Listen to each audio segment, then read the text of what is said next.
this passing offense you guys are getting ready to play in South Carolina and the strengths that you guys are going to be going against?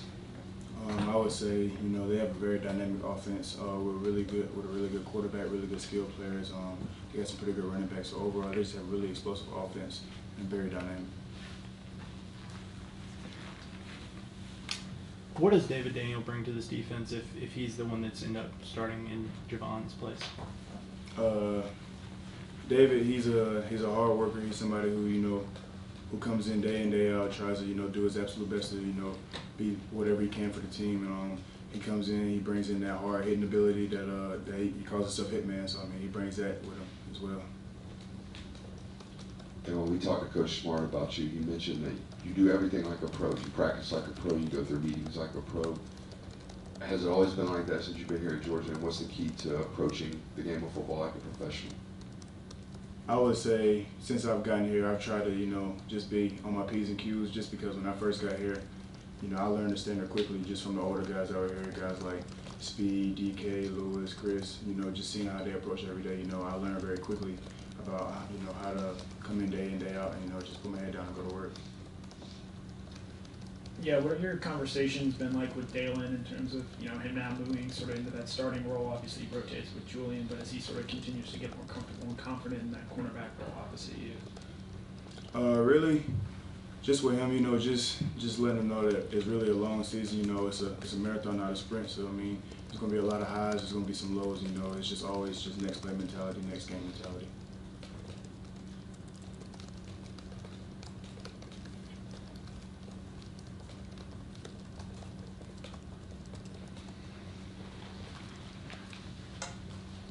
With Alabama's loss Saturday night, Georgia now has the longest home win streak. Is there an extra pride with home games? You guys talk about defending the Sanford Stadium, anything like that?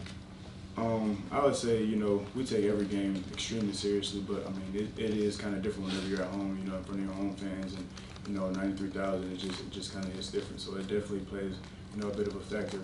But I'd say it's just more of like a little bit of extra motivation just playing in front of your home fans in your home state. Kamari, what do you feel like are the strengths of A.J. Harris? We've gotten to see him through these first couple of games. AJ is a young, talented, hard worker. He has a certain mentality about him that he just wants to do everything to the best of his ability. He just wants to be the best at whatever it is that he's doing.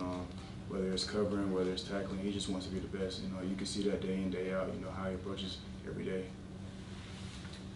Jamon said that with this being the SEC opener, there's a chance to make a statement.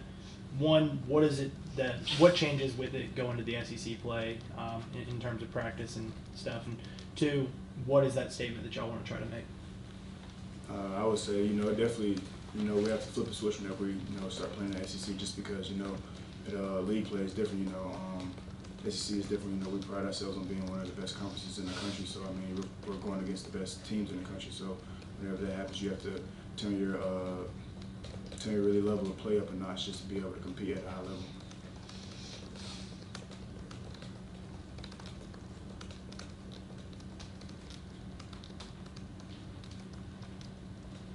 It's probably been a while since you've rotated, at least as that other corner. With these young guys or these other guys rotating across from you, is it hard for them to get a rhythm, or have you given them any tips for staying hot, maybe on the sideline when it's not necessarily their turn, when they might be rotating in the next possession? Whenever you kind of rotate, I don't feel like it's hard to get a rhythm just because, once you get in the game, it's just like, okay, boom, now I'm in the game. But I feel like, it's kind of hard to stay focused, just trying to get the middle reps whenever you're not in. It's definitely tougher than getting the reps whenever you are actually in. So I think the biggest thing for whenever guys are rotating is just making sure that you get the middle reps of what's going on whenever I'm not in the game, so that whenever I am in the game, I can lock in, have attention to detail, and see, what I saw on the sideline. I'm wondering, when you go into a different stadium, what are some of the nuances that you look for? I know they're all 100 yards long, 53 yards wide, all that, but in terms of, do you try to locate the play clock, or are there certain things about stadiums that you have to kind of sort of get a feel for in the pregame, or for you personally, comfort level? I would say The only thing that I really search for, like in terms of nuances, is like whenever we play at like a pro stadium, and you have to see wherever the numbers are, because say you play at an NFL stadium, the numbers are different than they are in college. So that's probably the only really thing.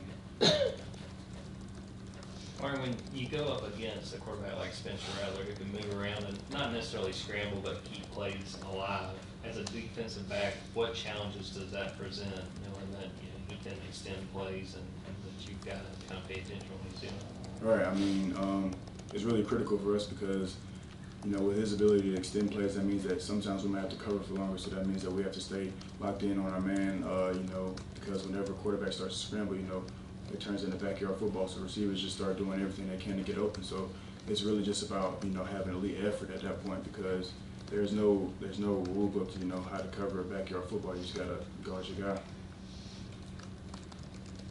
When you have a safety like Malachi behind you, who is so athletic and can cover so much ground, as a corner, how does that maybe change how you play and maybe allow you to be a bit more aggressive, knowing you've got someone behind you that can't help erase mistakes like that? Right. So I'd say it really benefits my game, just knowing that I have guys on the back end that can make those extraordinary plays like he did last week.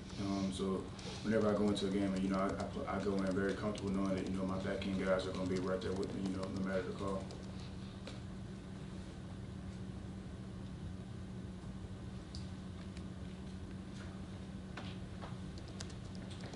Correct me if I'm wrong, but I think I saw you on punt return on McCommy's touchdown. Talk us through that play and what it means to play teams for you, because I think you're one of like 7 starters that do. So special teams for me, it's kind of like near to me, because that's how I initially got on the field when I first got here. My freshman year, me and JB, we used to joke around. We were special teams All-Americans, because we weren't really sniffing the field with all those guys that were playing that year. But man, we was on special teams, all 4 units. So just being on that unit, it means a lot. And so just approaching it every day, Coach Mark, he says that the best players play special teams. So just being able to play special teams means a lot, just because that means that the coach thinks that you're, good enough to be on there.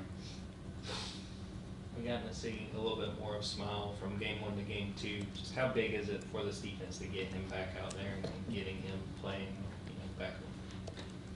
I'd say it's really big. Smile's a really good player. He brings a lot of energy, a lot of talent back to our defense, and just having a guy out there like that, who can go sideline to sideline, make all the calls and checks, it's huge.